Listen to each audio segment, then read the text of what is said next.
Bismillahirrahmanirrahim. Assalamualaikum warahmatullahi wabarakatuh. This is a continuation from our class because I think the class explanation, the online class explanation is too fast. So I made a video of Thevenin equivalent dependent source case. So for this type of circuit, if you observe, you have a dependent source. If you have a dependent source, in order to treat the problem like this, you need to do it differently, especially on how to find the Thevenin RTH. And you know that Thevenin resistance is also equal to Norton resistance. Then you can apply the same method. So what are the methods? If you look at here, I already put the steps. So first, if you have any load attached to terminals A and B, you need to remove the load. Usually the load is a resistant, so you please remove the load, if any. And then second, if you have to find RTH here or to find Norton resistance, if you have any independent source in the circuit, like this one, we have 30 volt, then you need to turn off this voltage source. But how to turn off a voltage source? You need to replace a voltage source with a short circuit. Okay. If you have a current source, then you're going to replace a current source with a open circuit. Open circuit. Okay. This is how to turn off all independent sources. And then for dependent source, if you have a dependent source, you need to keep as it is. Don't touch and just keep as it is. And then last, you need to use a test source. Where to place a test source? It is at a terminals AB at here. You need to give some test source. So what is that test source? For example, if you have terminals A and B, something like, let me give you this example. This is terminals A and B. A test source is, it can be a voltage source or a current source. This is terminal AB. You put a current source. And then the test source for voltage here and a test source for current source here, you can give any value to simplify the calculation. Let's say you give this one a 1 volt and then the current source 1 ampere. It's either one. If you want to give this one or this one, either one. Okay, and then for, if let's say you give a V test, a test of voltage source, then what you want to find is a current going into the circuit at this pipe. So this is what you're going to find. But let's say if you give a current source of I test equal to 1 ampere, then maybe you can what you want to find is actually the voltage of here. This is what you're going to find, a voltage across this current. What is the reason behind this? It is basically because of you want to find RTH, or it is also equal to R Norton. And based on Ohm's law, you have a V equal to IR, and the resistance, if you want to find it, you can find V over current. So let's say if you want, if you use V test, then the part you're going to find is 1 volt divided by I that you're going to find. Okay, this is 1 volt.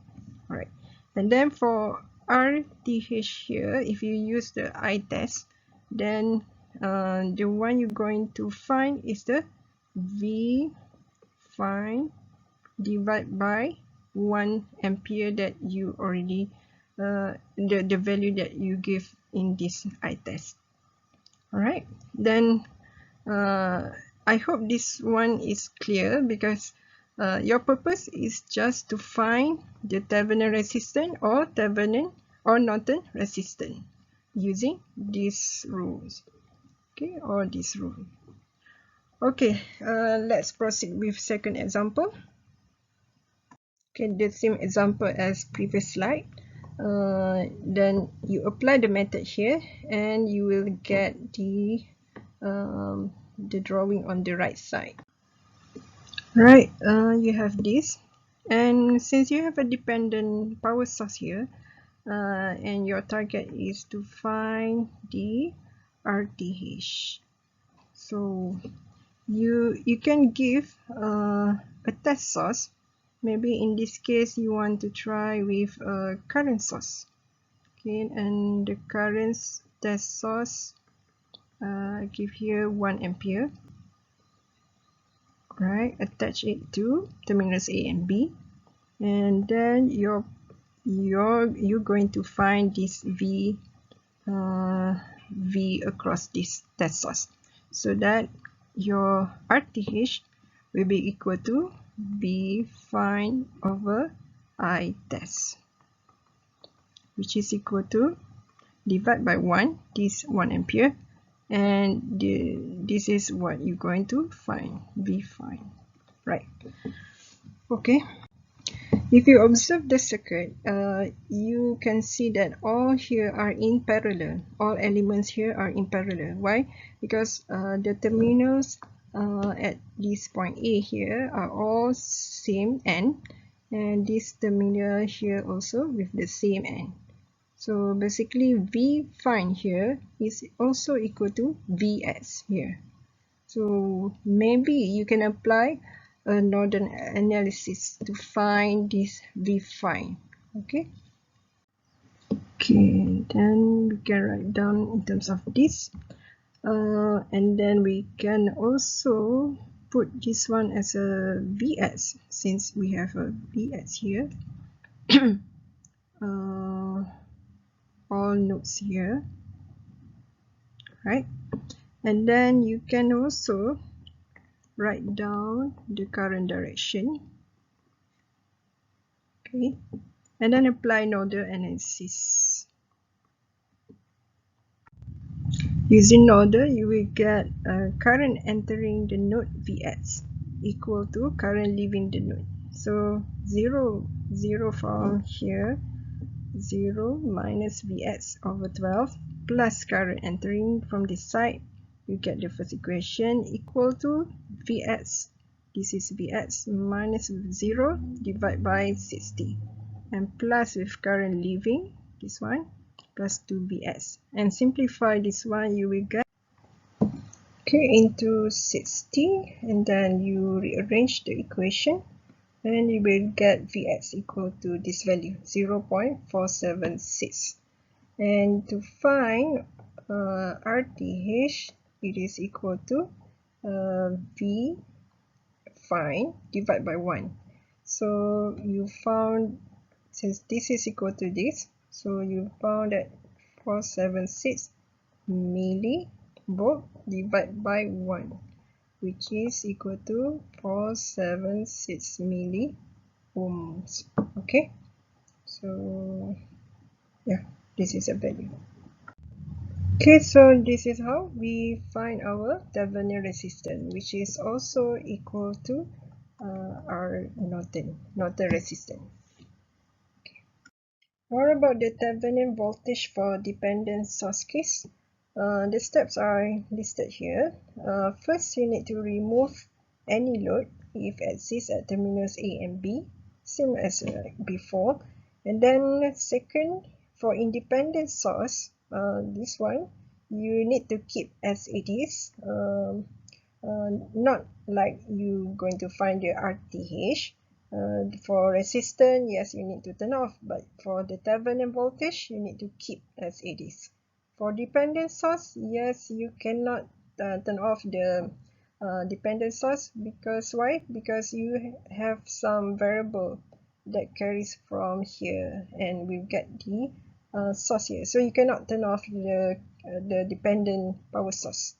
What about the last step? The last step is when you have an open circuit at the right side here, then you know that V open circuit is basically equal to V Thevenin, which is this side, the terminals A and B. Okay, let's solve for this. Maybe we can use nodal analysis. Then we give some current direction, and then we have a ground here, and we know that Vx is equal to Vth, and it is equal to that open circuit here, right? So we can name this one as a Vx. And for this part, since we have a ground 0 at this junction, is this node, then we can name this one as a the T. Alright, and then we just apply nodal analysis. We get the equation like this, and we can multiply by 60. 150 over 126. You get 1.19 volt. And since Vx is also equal to Vth, then we actually get the value. And the final answer, usually you're going to write down in terms of the Thevenin equivalent, which is Vth and in series with RTh, and this is terminal A and B. So the value here is equal to 1.19, and the previous answer at the previous slide, I don't remember that. Okay, so you can write down that value. Okay, with that, I think that's all. Thank you. So question, what if we have a Norton equivalent? Because all this while we only discuss on Thevenin equivalent. We know that for Thevenin equivalent, the aim is to find the Vth and also the RTh. For Norton's equivalent, the aim is to find Norton current and also the Norton resistance, these two. So, and we know also that the Thevenin resistance is equal to Norton resistance, right? So the step for Thevenin voltage is the same as for independent source case, and we can also say that for Norton current, if you want to find Norton current, the step is the same as in independent source case. So you can just refer back to the video for Norton current. Alright, okay, I think that's all. Thank you for listening, and we'll see you in the next class, inshallah.